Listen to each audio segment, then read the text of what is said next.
And we are live, and welcome to episode 5 of Robbie and Brandon Review. Of course, I am Robbie One Kenobi, and I'm joined, of course, by my good friend Brandon, formerly known as the Wrestling Game Fan 16 on. I hope I didn't butcher the name, guys. I know it's been a while since you were last here on YouTube, but of course, I have Brandon here, who's been with me for the last 4 episodes we've done of this series. Brandon, is always a pleasure. Thanks for being on the channel.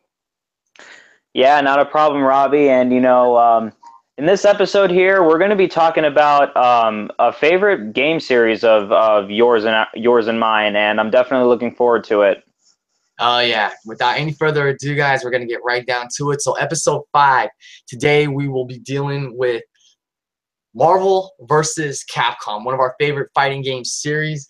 And of course, with the release of Marvel vs. Capcom Infinite, which just came out yesterday here in North America, we thought, why not do, originally we wanted to do a preview of the game before Tuesday, but since it is already Wednesday, we're going to just do a retrospective. So basically, we're going to give our thoughts on the game. We don't have the game yet, but we're going to just talk about what we're most looking forward to in Marvel vs. Capcom Infinite, and then we're going to just do a retrospective on the previous Marvel vs. Capcom games up to Infinite.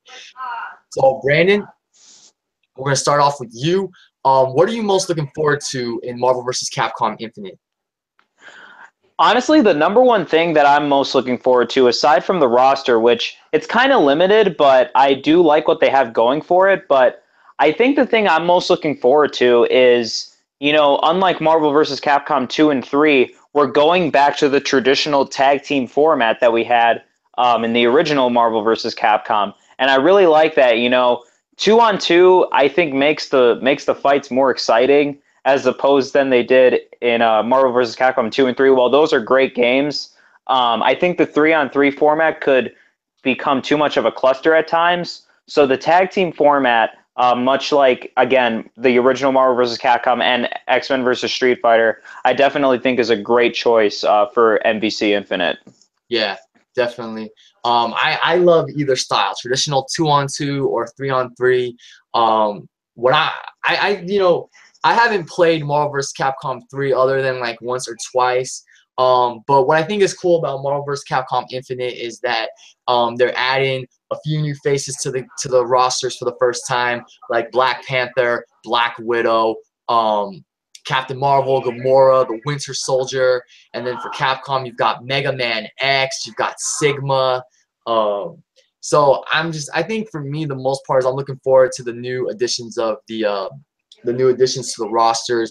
I really liked the commercial. I think the presentation in the commercial is amazing. I think it's cool that they're doing story mode. A lot of games have been driven with story mode lately, and I think it's really cool that Marvel vs. Capcom decided to do a story mode for Infinite. And I think it's cool that it's also including the Infinity Gems, the Infinity Stones, because of course in a few months we're going to be getting Avengers Infinity War, so I think that's a nice little tie-in, so to speak. So Marvel vs. Capcom Infinite definitely looking up to be as superb as the previous installments in the series. Yeah, I definitely agree with you on that. And like I said, I don't have the game yet, but I do own a PlayStation 4, and I will be getting it very soon. Let's talk about the roster real quick. Like you mentioned, you have Winter Soldier, and you have some old faces coming back, like Spider-Man and Ghost Rider and Hulk. And from the Capcom side, I'm really happy that Mike Hager from the Final Fight series is coming back from MVC3. Of course, you got your Ryu. You got Monster Hunter in this year, which I think is really, really cool. You got some faces from the Resident Evil franchise. And yes, you did mention story mode, and I'm very happy that that is going to be in this game.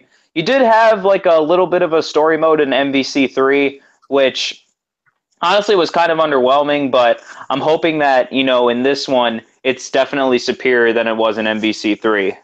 I think it will be, because with the fact that the boss is Ultron Sigma, and like I said, you've got the Infinity Stones, Thanos is in it, they have to recruit him. I think it's going to be a huge, amazing story, you know. And like I said, a lot of these fighting games lately have been introducing story modes, which is awesome. You know, I really enjoyed the one in Mortal Kombat 9 a few years ago. I know Street Fighter 5 did a story mode, Tekken 7 did a story mode, so I think it's cool that Marvel vs. Capcom is including a story mode for Infinite. And like I said, with what's going to happen in the story, it just looks like it's perfect. I think this is the perfect time to do a story, even though there was a little bit in MVC3, like you said.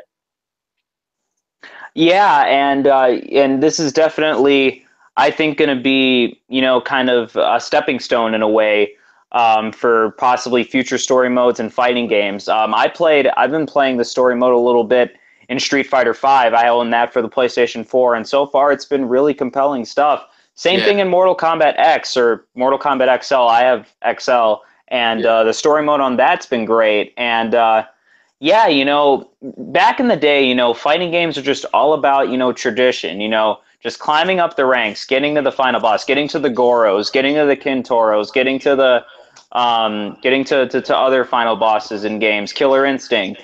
But now that, you know, the game developers are getting together and trying to integrate full-fledged stories within these fighting games, you know, it definitely shows the creativity that I think video gaming has been going in over the last several years. No, definitely. You know, I mean, you just said it. Back in the day when you were playing a fighting game like Street Fighter 2, Mortal Kombat, or Tekken, you were basically just beating everyone up until the final boss. Now it's really cool that fighting games are integrating story modes, so that it gives the game more depth and it gives the characters more depth. So I think that's awesome, you know. Absolutely. And, you know, we've given our thoughts about what is to come in MVC Infinite. You know, it's been out now for about a day or so. Yeah. Why not let's just take a trip down memory lane and in our one of our favorite game series, and let's talk about the original Marvel vs. Capcom Clash of the Superheroes. Yeah. Well, remember, like WrestleMania, if there was not WrestleMania 1, there would not be WrestleMania 2, WrestleMania 3, WrestleMania 4, and so forth. So, of course, without Marvel vs. Capcom 1, there wouldn't be Marvel vs. Capcom 2, Marvel vs. Capcom 3, or Marvel vs. Capcom Infinite. But there would not be a Marvel vs. Capcom if it wasn't for one fighting game that ultimately triggered the crossover series, and it is still to this day one of my all-time favorites, and that is, of course, X-Men versus Street Fighter.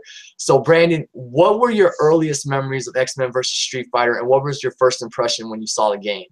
For X-Men versus Street Fighter, you know, it's actually kind of funny. I actually first played the game, believe it or not, like 2 years ago, because I used to live close to Galloping Ghost Arcade. It's quite possibly the biggest arcade in the entire nation. Like, it doesn't look small, or it doesn't look big, rather, from the outside, but from the inside, just so many great arcade games, and especially fighting games. They have everything from Mortal Kombat to Killer Instinct to Street Fighter 2 to Street Fighter 3. Just any arcade fighting game you can think of, they have. And guess what? They have X-Men versus Street Fighter. And I played that a little bit with my older brother, and I definitely enjoyed it. And then I did a little bit of research on it, and then I saw that it was released on the Sega Saturn and the Sony PlayStation.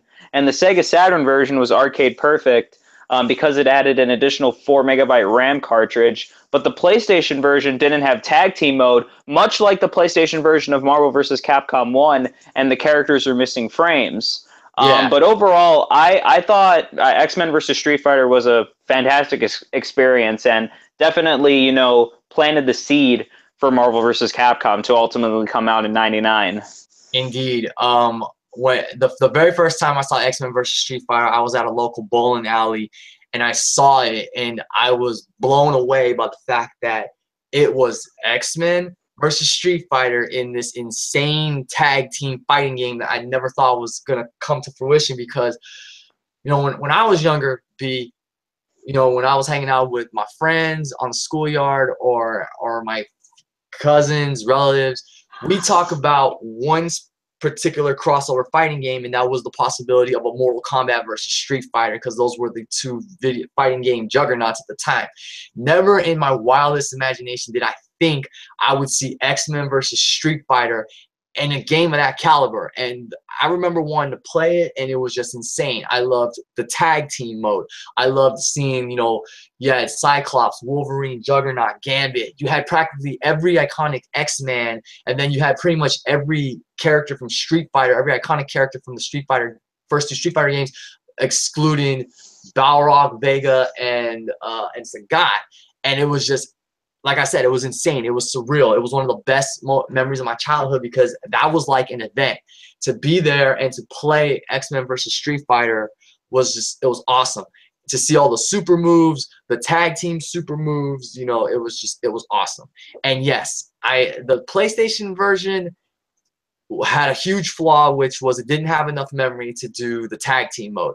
The only way you could do tag team mode in X-Men vs. Street Fighter is because I actually have that PlayStation copy because I love the game so much, was you had to do it, you had to enter a code, and then you had to select one team and your opponent had to select the same team, but you had to switch them around. So like if I picked Ryu and Cyclops, you had to pick Cyclops and Ryu. It was not, you know, it wasn't a very popular decision amongst the fans, but I still love playing on the PlayStation 1 because, you know, unless I had the money to buy an arcade, that was the closest I was going to get to X-Men vs. Street Fighter. But like you said, it was ultimately, it planted the seeds for Marvel vs. Capcom.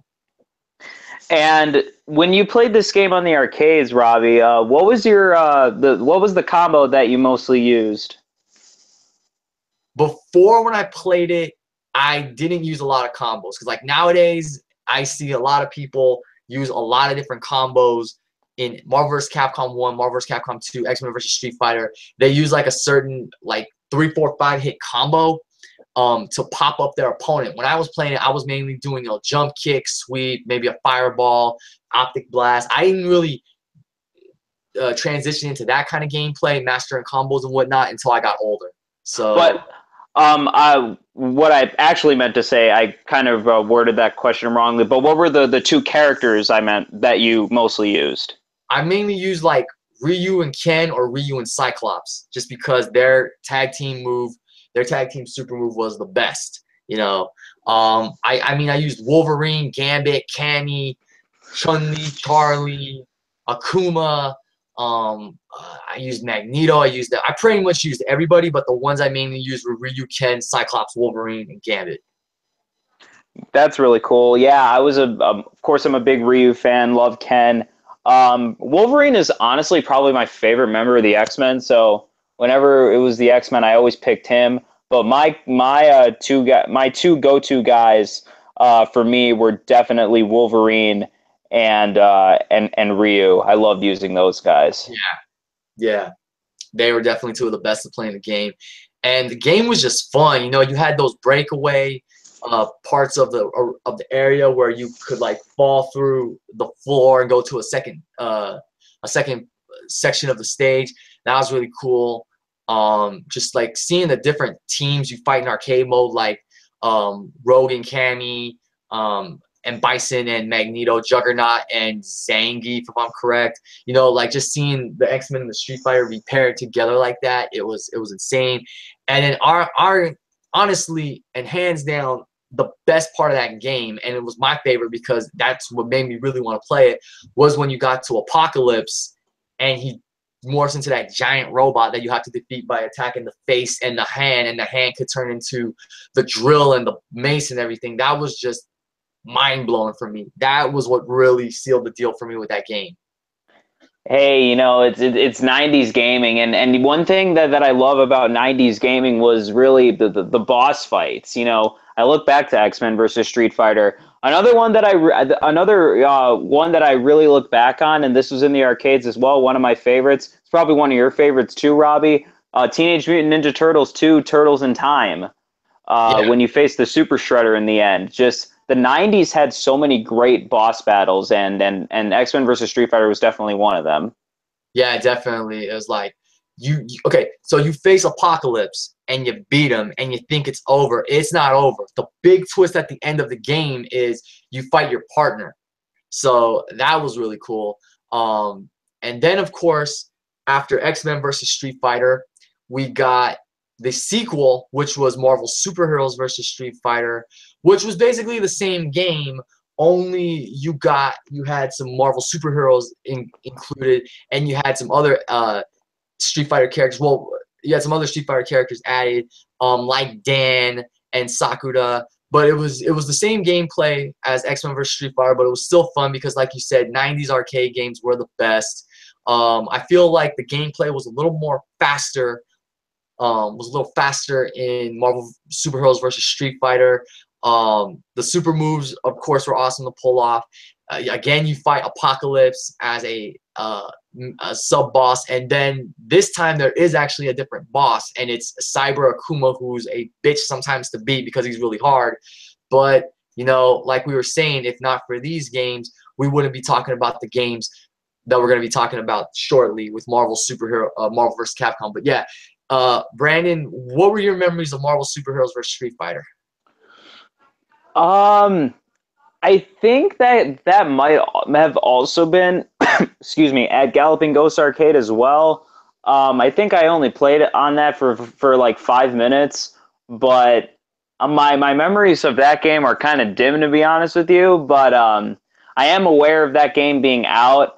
But as for memories I have with it, the only memory I really have is probably playing it for like 5 minutes, and then I switched over to something else. Yeah, yeah.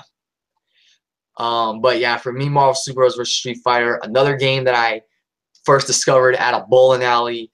Awesome game. Of course, it was also ported to the PlayStation 1 and Sega Saturn, and unfortunately, the same thing with X-Men vs. Street Fighter was that it didn't have enough RAM memory to do the full tag team mode, so you had I don't think there was a code this time to do tag team mode their way, but other than that, I loved both X-Men vs. Street Fighter and Marvel Superheroes vs. Street Fighter.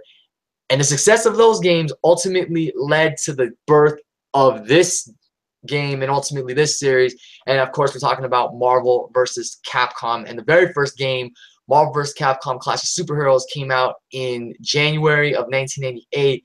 And I was really excited for this game. And this was a whole different game because, well, the one thing I will say, Brandon, about Marvel vs. Capcom 1 that disappointed me a little bit was that there was only 3 Street Fighters in the game.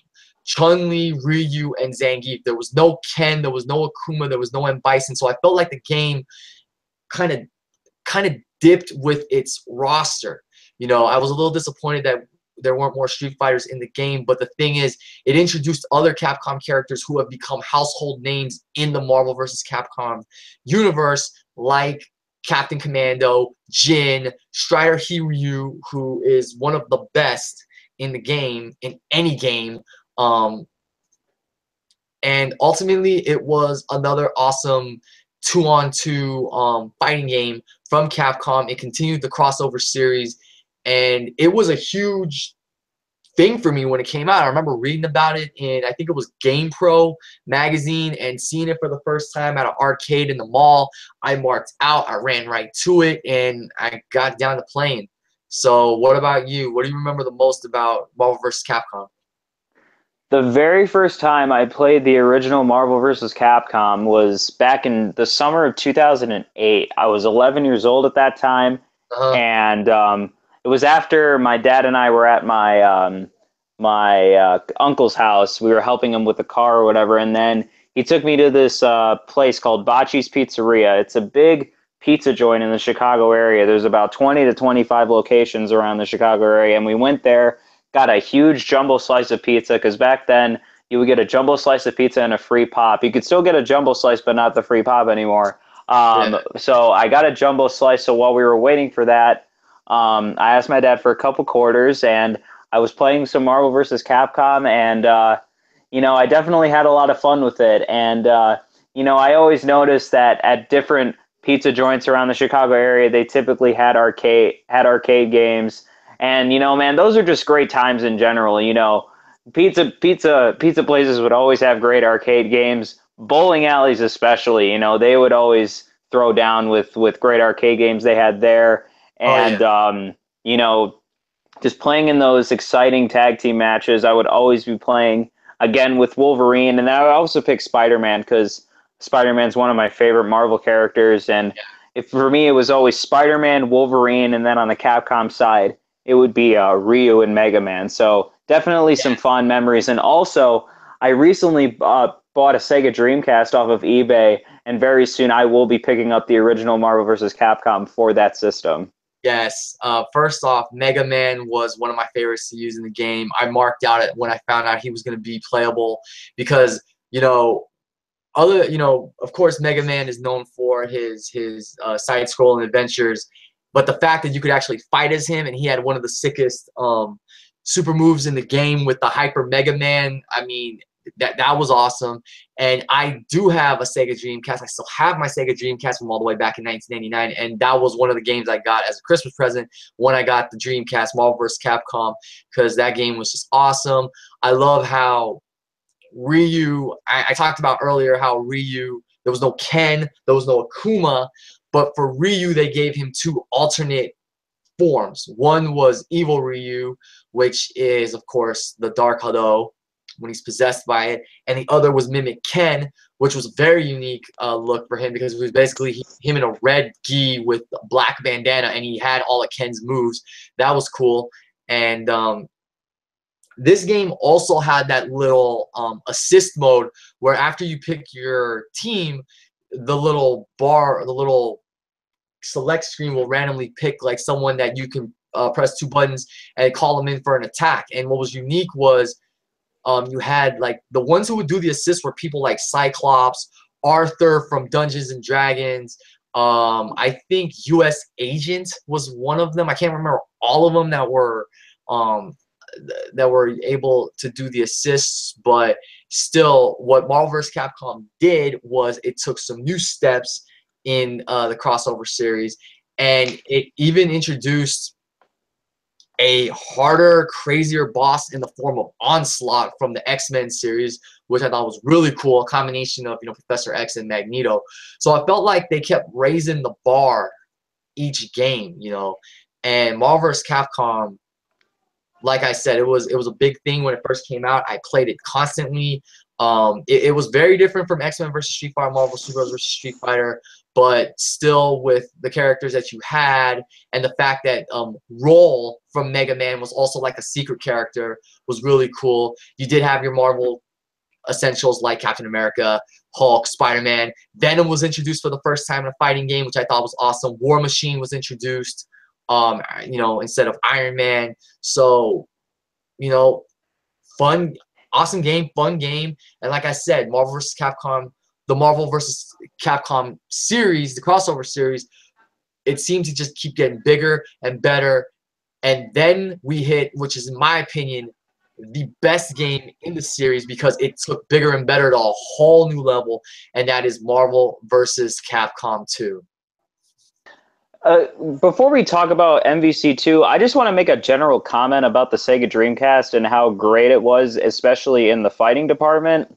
Yeah. One of the best reasons to own a Sega Dreamcast is because Capcom and SNK were constantly putting their fighters on it. I mean, the Dreamcast got like 5 releases of the King of Fighters. They also got The Last Blade 2, and one of my personal favorites on that system, Fatal Fury Mark of the Wolves. Yeah. And then, of course, you had Street Fighter Alpha 3, you had Marvel vs. Capcom 2, Marvel vs. Capcom 1, you had Capcom vs. SNK 2, Yes. and Street Fighter 3 Third Strike. Just in general, man, the Dreamcast was just awesome when it came to 2D fighters. The Dreamcast, was the premier platform for fighting games while the Dreamcast was around. All those games you mentioned, Street Fighter 3 Third Strike, one of the best fighting games on that system, one of the best Street Fighter games in the series. Street Fighter 3 Double Impact, Marvel vs. Capcom 1 and 2, even Mortal Kombat Gold was released on the Dreamcast, which was pretty much Dreamcast version of Mortal Kombat 4 with new characters, but still, fighting games were the thing for the Dreamcast. That was its bread and butter.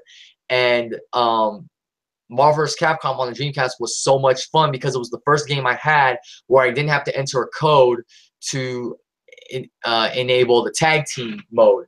It was immediately made available because it had enough memory and enough RAM to do that mode. So that was awesome.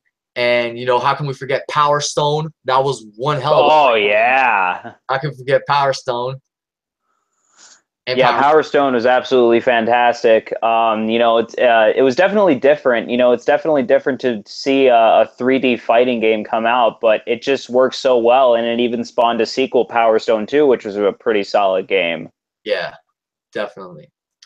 So now let's get to and you said that you think Marvel vs. Capcom 2 is the best one in the series. I wholeheartedly agree with you. It took everything that made MVC 1 great and doubled it, and it was just a fantastic game. And really, I think it's one of the greatest fighting games of all time. Definitely. It is undoubtedly one of the greatest fighting games of all time, and it did just so many things bigger and better.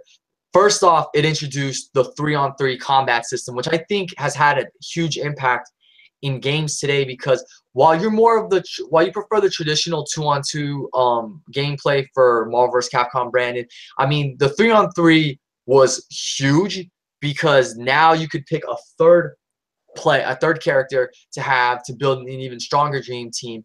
And like nowadays, when you look at like the mobile versions of like Injustice 1, Injustice 2, Mortal Kombat X, WWE Immortals, they're all 3-on-3 battles. So you could see that this was the game that really started that trend and really left its impact.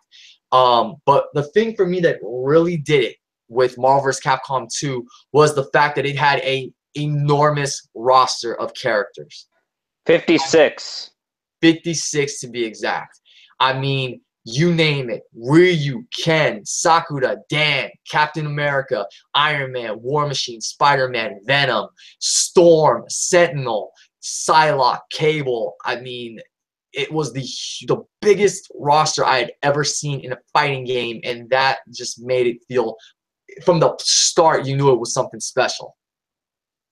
Absolutely. And just so many people you can choose from, just so many combinations that you can choose from, which is one of my favorite parts of the game, just how diverse everything was, and how diverse you can make your 3 team fighters to be. And I use so many combinations.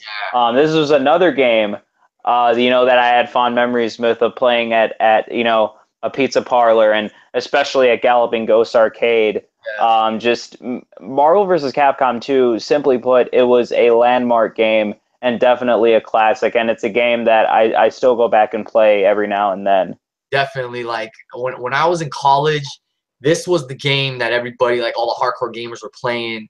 At our little rack and queue, which was like our little pool hall and student hangout center. And I would always see them use like the most popular characters, because they were always pulling off the most ridiculous combos with them. They would always be using like Psylocke, Sentinel, Storm, Cable, because he had one of the easiest moves in the game, which was that tap, tap, tap for the gun, and then you transition into the laser. I'd see some people use Dr. Doom because he had that pop up with the electricity, and then you just beat him up in the air. I mean, like, it was ridiculous. That's what made the game fun. That's what made the game challenging, exciting. It just did so many things right. It was like they looked at Marvel vs. Capcom and said, all right, we got a great game here. How can we make this even better? And I know the old saying is, if it ain't broke, don't fix it. And they didn't fix it, but they added a ton of great things that just made it the best, in my opinion, and like you agreed with me, the best title in the Marvel vs. Capcom series, and one of the best in the Capcom versus crossover series, and one of the best fighting games of all time. It is just, it took Marvel vs. Capcom and it multiplied it by 100 or 1,000,000, whatever, and made it just a phenomenal fighting game. I want to make another general comment about, Capcom fighting games and everything. The common trend that I see in Capcom fighting games, this was even in Saturday Night Slam Masters, which is one of my favorite fighting games of all time, developed by Capcom. The common trend with all these Capcom fighting games is how freaking amazing the music is, and the Marvel vs. Capcom games are no exception. Yeah, no, Marvel vs. Capcom has great music throughout its stages. It's just like I can hear some of the music playing in my head right now. It's just I really can't think, Capcom can't really do wrong with these games, especially its fighting games. They're just killing it with it. Well, there is one fighting game they released that got a lot of negative reaction because it just, I don't know what went wrong with this game, but it was a game called if I can find it. Oh, here it is. I don't know if you ever heard of this one, Brandon, but it was called Capcom Fighting Evolution. Oh, I think I've heard of it before. Yeah, this one did not do well. And I like what they were trying to do, what Capcom was trying to do with this game. It was kind of like a generations thing with fighters from different video games in Capcom history. Kind of like a generational thing. But the thing was, I don't know what happened with the animation and everything when they were making this game, but it got a lot of negative reviews because of the gameplay and everything. So I don't know. We might have to look that over and see what went wrong with it in a future video. But I mean, going back to what Capcom has did right with Marvel vs. Capcom, they just they looked for ways to make the game better, to keep us hooked and invested, and they did it, They Marvel vs. absolutely Capcom did. 2. Yeah, I mean, the fact that you have 3-on-3, you can transition from one super move into another into the final super move. It was just ridiculous. Like, I think you get up to a 100-hit combo with super moves. I'm not lying. Like, that's how over the top and awesome this game is. It absolutely is. But then we had to wait a little over a decade for Marvel vs. Capcom 3 to be released, to the Yes. point where gaming was going into the next generation. So Marvel vs. Capcom 3 would be released on the PlayStation 3 and the Xbox 360, and would get a later release, which not too long ago got released on the PS4 and the Xbox One, Ultimate Marvel vs. Capcom 3. Yeah. Now, like I said earlier, Brandon, I didn't really play a lot of Marvel vs. Capcom 3. I played it once, and I played it for a little bit, and I thought it was good, but I really don't have much experience with this game. So what I'm basically gonna say is, like, the one thing that I think turned me away from Marvel vs. Capcom 3 was after we were spoiled with the biggest roster imaginable in Marvel vs. Capcom 2. When I saw how small the roster for Marvel vs. Capcom 3 was, I was a little disappointed and I felt underwhelmed because I thought, like, there were so many other characters I wanted to see back in Marvel vs. Capcom 3. And it's still a good fighting game, don't get me wrong, but, like, I think what turned me away from it turned me off from it, was the fact that after getting the biggest roster imaginable in the previous game, they had to water the roster down for Marvel vs. Capcom 3 a little. What are your thoughts on that, Brandon? Do you think they spoiled us a little too much with 56 characters in Marvel vs. Capcom 2? I don't think so. What 56 characters told me is that Marvel vs. Capcom 2 was ahead of its time.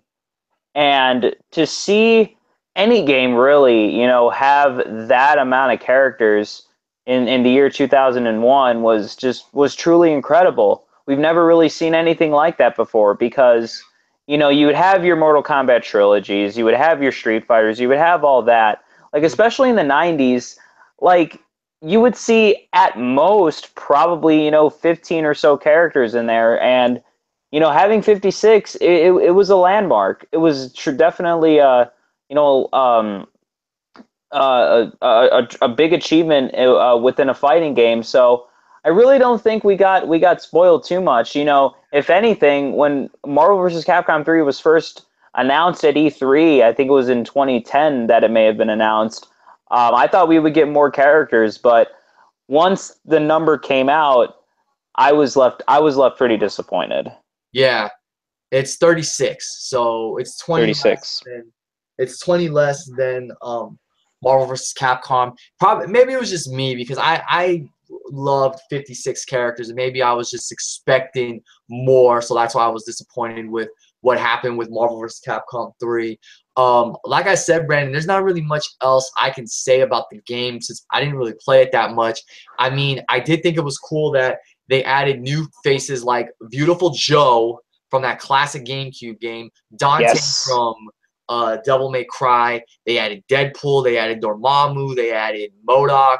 They added She-Hulk. They added Crimson Viper, who was previously introduced in Street Fighter 4. They added, like you said, Mike Hager, who you're happy to see is back in Infinite. So Brandon's, like I said, since I don't have much experience with this game, what did you like the most about Marvel vs. Capcom 3, and what did you not like, and what did you think could have been better?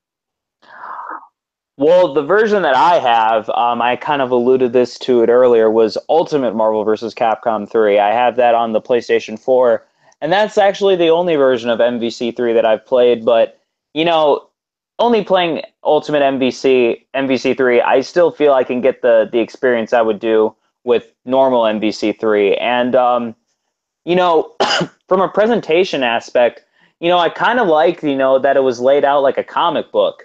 You know, in the character select screen, it would look like you're, you know, flipping pages through a comic book with every character that you see. I was very impressed with the graphics. The graphics looked extremely impressive, especially, you know, in full 1080p HD on the PlayStation 4. All the character models, they look like who they're supposed to be. They all animate extremely well. They're all fluent in their movements. Um, but I was kind of left disappointed, you know, with the story mode.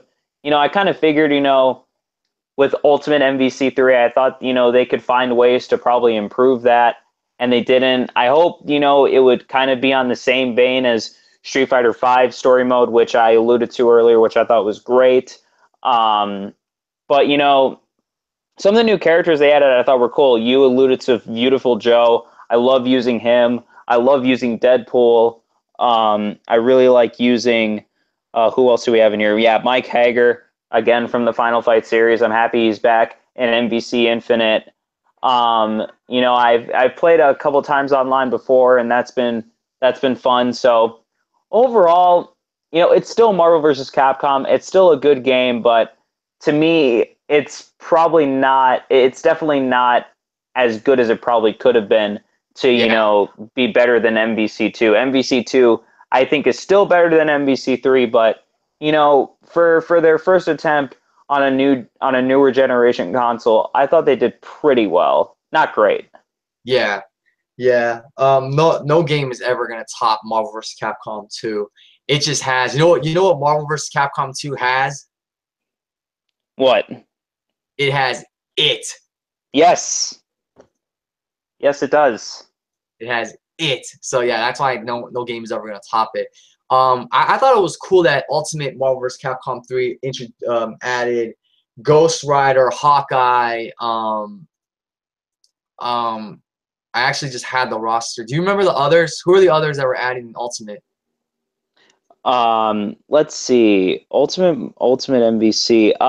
I actually only have the Marvel vs. Capcom 3 roster out, but I know for downloadable content they had guys like Jill Valentine and Shuma Gorath. You can probably bring up the roster right now and see who they got.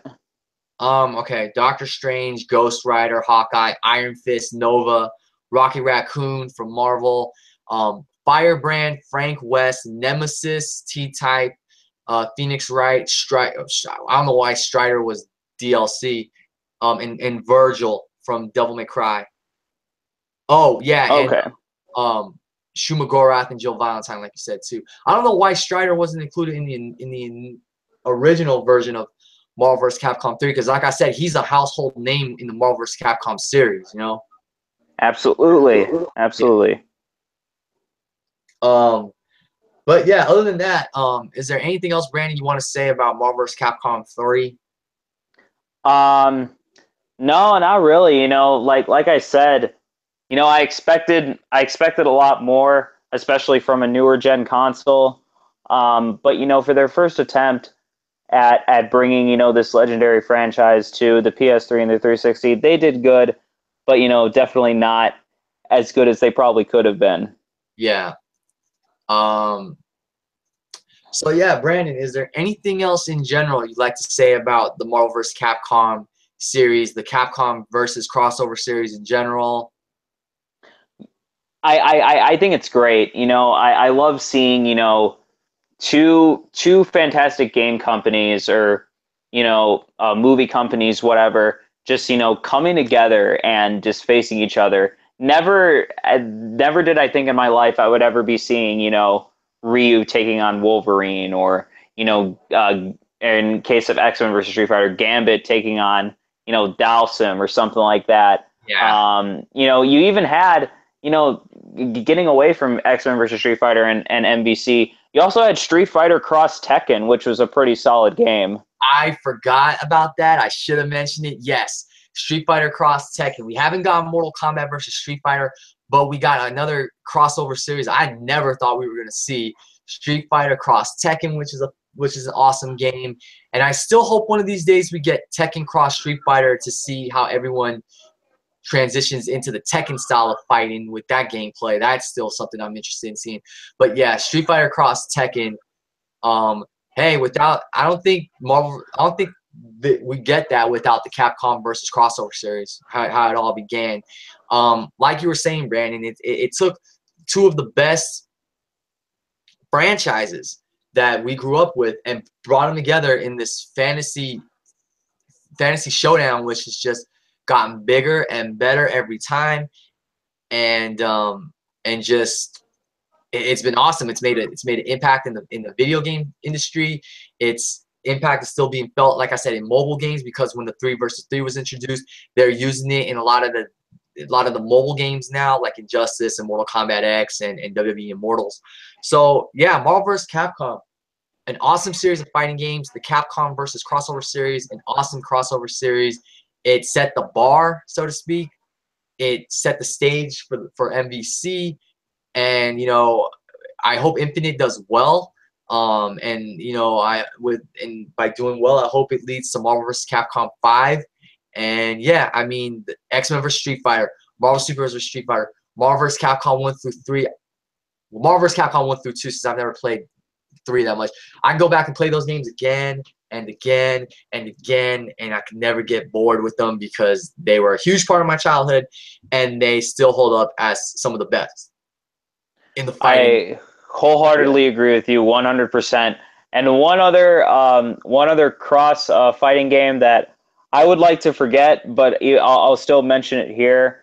I just really did not like this game that much at all. Mortal Kombat versus DC Universe. Oh yeah. We might have to save that for a separate episode too. But I'll be real with you, Brandon. Even though it's not what you would expect, I still think it's a fun fighting game. But Injustice, Gods Among Us, and Injustice 2 blow Mortal Kombat versus DC Universe out of the water. But I think that'll be a future episode where we talk about what went wrong with that game, what I like, and what went wrong with it.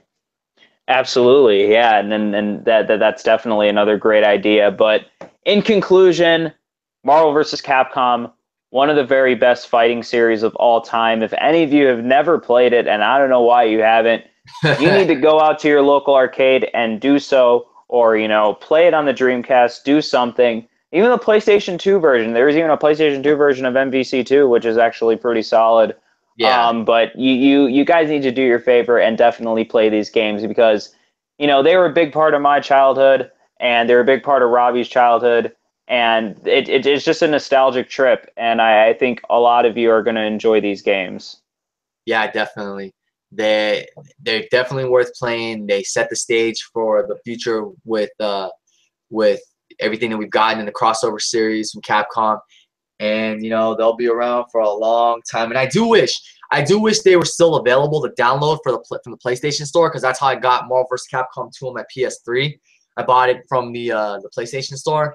But and I wish for Xbox users they were in the Xbox Store as well, whatever that is. But yeah, if you're able to download it or able to play it in the arcade, do it and experience the thrill that Brandon and I had growing up. Definitely, and it's definitely Definitely fun. Definitely fun stuff. You know, fighting games are always great, but Mhm. Marvel versus Capcom, it's like nothing I've ever played ever. The Marvel vs. Capcom games are in a league of their own, that's for sure. Absolutely. All right. So with that said, that will conclude our Marvel vs. Capcom retrospective. But we're not done yet because There's more. we're not done yet because if you guys remember, last time, ironically, when Brandon and I did a video game retrospective, which was the Tony Hawk one, we also had story time because Brandon got to meet one of the four horsewomen of WWE, and most recently, he got to meet another one. So, Brandon, the stage is all yours. Tell us a little bit about what it was like getting to meet Charlotte, the Queen, at Wizard World Chicago. And I gotta ask real quick: do you even call her Charlotte Flair, or do you just call her Charlotte? When when I went up to meet her rather, I just called her Charlotte. Yeah. Yeah, I just think that's the best, the best thing to call her. But for the second consecutive year, like Robbie alluded to, I got to meet my second horsewoman. So now all I have left is Sasha and Bailey. Hopefully, I'll get to meet them in the next couple of years. But for the second straight year, I volunteered at Wizard World Comic Con along with my mom, and just like last year, it was an incredible experience, just so much fun. This time we were working the ticket or the meet and greet lines, which was a little bit hectic at first, but as it went on, it got progressively easier. But when my shift was done, I went down to I think it was room number 3, where Charlotte's Q and where Charlotte's Q&A was, Yeah. and I went in line. I did in fact ask her a question. I did not ask Becky a question last year. Um, this might have sounded like a dumb question, but I went up and I asked her. One of my favorite divas growing up back in the day was Tori Wilson, and I asked her, how would a dream match between you and Tori Wilson sound to you? And she said she would love it. She would absolutely love it. And I just said thank you, and then I went back to my seat. And then Yeah. more and more questions got answered. And afterward, I went to we stood in line to get our photo taken, and I was able to go in front of the line because one of the workers said, we worked really hard in our shift, so we went to the very front. So Oh, that that's was nice. really cool. Yeah, Yeah. definitely. And you know, I went up to her, I shook her hand, gave her a big hug, and what she said to me, she was like, "Hello again." And I'm like, "Oh, hey Charlotte, how are you?" Again, gave her a big hug. Yeah, and we got a Definitely picture. right. Yeah, I got put up the four fingers, but then my mom, who was working again, getting people in line for the photo ops, she stashed a couple of yellow tickets in her hand in her pocket and took it out. And then I was able to get a second picture with Charlotte. I was telling my mom, "Hey, get in here," and we got a second picture with her. So I ended up getting two pictures for the price of one, and it was truly an incredible experience. And I definitely love meeting Charlotte.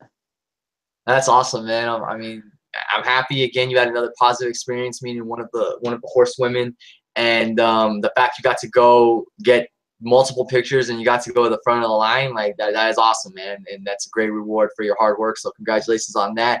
So now the question is, Brandon, which of the remaining two horsewomen do you want to meet the most next? I'm gonna definitely go with Bailey on that one. Yeah, Bailey's definitely next on my radar. All right, and and who knows? Maybe it'll be. Was she at Comic Con last year? Bailey, yes, because Sasha, who was originally supposed to be here, Yeah. bailed out last minute because for some reason. But then, yeah, Bailey did in fact replace her. Yeah. All right. So you've got Bailey and then Sasha left to meet. I know Kevin on here on YouTube. He went to that, and they also had Alexa Bliss and the Hardy Boys, right? Yes, they did. What was it? So it was only Charlotte, the Hardys, and Alexa. Was there anyone else? Roman Reigns and Kevin Owens was supposed to be there, but Oh, like Sasha the year before, Kevin Owens had to cancel last minute. okay, right. So Roman, um, Charlotte, the Hardys, and Alexa Bliss. Yeah, because I know last year at Chicago, because it was SummerSlam weekend, they had like a bunch of them. Becky, Cena, the Bellas, Ambrose, Bailey, Seth Rollins. Rollins. That's crazy, man. It's crazy. But that's awesome that that you got to meet Charlotte. You know, 2 horsewomen down, 2 more to go. And yeah, I you know, as I say, that's awesome, Brandon, how everything went. And again, I'm happy that you had another positive experience meeting meeting a wrestler at Comic-Con. So yeah. Yeah, it's so much fun, and you know, I think it's definitely worth the price of a photo op. You know, just Yeah. go up there. And I'm not a fan of autographs, so I mean, I don't have an autograph from Becky. I don't have an autograph from Charlotte because, you know, as the saying goes, a picture's worth 1,000 words, and that picture, it's worth more than 1,000 words. And you know, it's going to be with me forever, and it can never be taken away. Yeah, definitely. That is awesome. All right. Well, Brandon, not to end our video on a somber note, but of course on Sunday, we got the unfortunate news that, you know, we lost the iconic Bobby the Brain Heenan at age 72. I just want to ask you real quick, Brandon, like what will you remember Bobby the Brain Heenan the most? Because since you don't have a channel anymore, I just want to give you a chance to like pay tribute to him. So what are you going to remember the most about Bobby the Brain Heenan? Well, first of all, he is the greatest manager that this business has ever seen. I'll always remember him for his wittiness.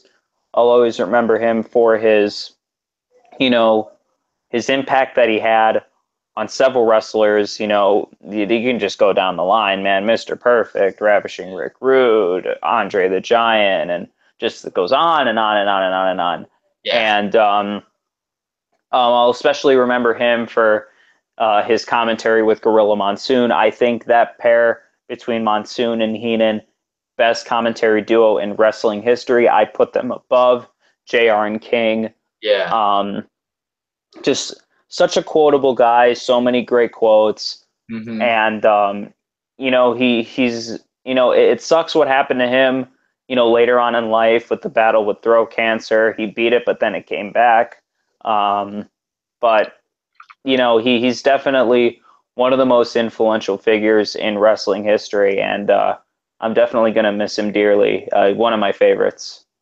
Yeah, definitely. I already did a video paying my respects to Bobby the Brain Heenan, one of the all-time greats. Like you said, the greatest manager in professional wrestling history, one of the greatest commentators in professional wrestling history. He had the wit, he had the charisma, he had it all, and he will definitely be missed. And it's very unfortunate how his throat cancer and everything really caused the deterioration in him. You know, like you look at it, like I said before, you look at a picture of him in his prime, and then you look at a picture of him now, before he died, totally different person, you know? It's absolutely sad. And wrestling definitely lost a great figure, and we're all going to miss him dearly. Definitely. And you know what, man? You know, like with you talking about meeting Charlotte, I'm happy her father is doing better, because that would have been a horrible loss for wrestling if we lost Ric Flair. But like I said, not to end this video on a somber note, I just wanted to give Brandon a chance, since he doesn't have a channel anymore, to pay his respects to the Brain. And ultimately, guys, we've had another great edition of Robbie and Brandon review. And I think in honor of Bobby the Brain Heenan, I gotta do one little thing. Oh, hold on. Oh man. I had it here. Hold on. Hold on. We got it. I think this is the best way to pay our respects to Bobby the Brain Heenan. Right to the glass window of the barber shop. Janetti tried to dive through the window to escape. Did you see that? Are you blind? What an act of cowardice. One of the great quotes of all time. Yes, yes. I will never forget that quote, dude. Janetti tried to dive through the window to escape. So in the future, if you when you watch it, Brandon, trying to picture Shawn Michaels not being there, just try to picture Janetti diving through the window. I will definitely do that, and it's on the spot description, and only Bobby the Brain Heenan can do that. I said it. Yeah, only he would call it like he sees it. So yeah, that'll pretty much do it, guys, for episode 5 of Robbie and Brandon review. This has been our Marvel vs. Capcom retrospective with story time also at the end. Again, thank you, Brandon, for joining me on my channel. Always a pleasure working with you. And I think I'm just gonna make the announcement right now.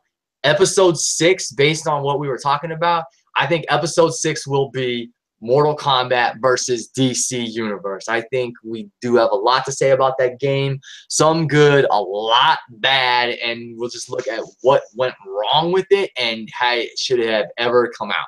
That we will save that for episode 6, which I hope to do soon. But yeah, I'm making the announcement. I'm making it official. Episode 6 will be Mortal Kombat versus DC Universe. That sounds good to me, Robbie, and I definitely look forward to it. And if we get a chance, Brandon, maybe we will talk about the SNES Classic that's coming out around the holidays, or actually should be coming out soon, right? Yeah, I believe it's coming out in October. I think like mid to late October, I believe. Yeah. All right. So we may talk about that. But like I said, guys, for sure, episode 6 of Robbie and Brandon review will be Marvel, or not Marvel, will be Mortal Kombat versus DC Universe. And that's going to be fun, because I did say that I did have fun playing it, but I definitely see a lot of flaws that people didn't like in it, and I definitely could see why it's not a very popular game, but we'll save that for the future. Brandon, again, thank you for joining me. Thank you as always. It's always a pleasure doing these with you.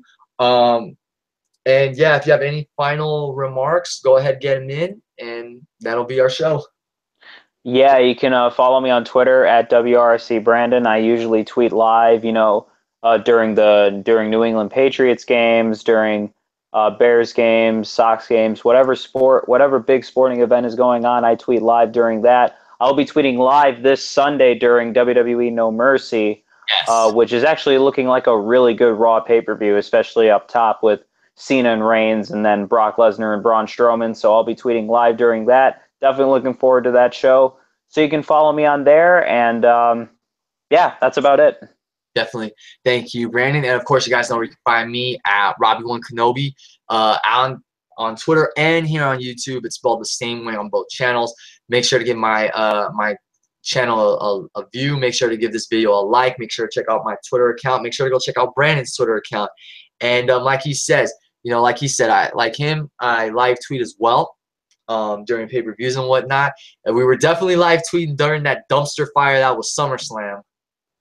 Oh God, don't remind me. Good Lord.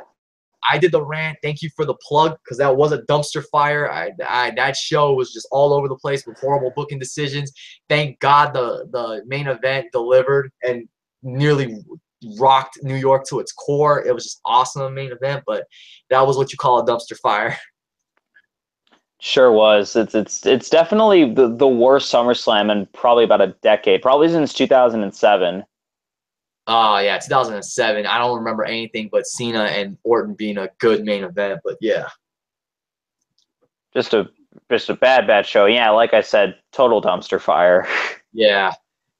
But in any event, guys, that will do it for Robbie and Brandon review. That's episode 5. Thank you for joining us for our Marvel vs. Capcom retrospective. Leave your comments down below. Tell us what your favorite game in either the Capcom versus crossover series is, or the Marvel vs. Capcom series. What are you looking forward to in Marvel vs. Capcom Infinite? Will you be picking up Marvel vs. Capcom Infinite? And based on your impressions of Infinite, what would you like to see in Marvel vs. Capcom 5? And would you like to see the game remain in the traditional 2-on-2 tag team gameplay? So thanks everyone for watching and listening. Share this video amongst your friends, especially the gamers who are excited for MVC Infinite. Please support all our social media, and we will catch you next time for episode 6. Everybody have a good night, and if you haven't already, enjoy NXT, which we'll be doing pretty soon. But thanks for watching and listening, and we will catch you guys later. Peace. Peace.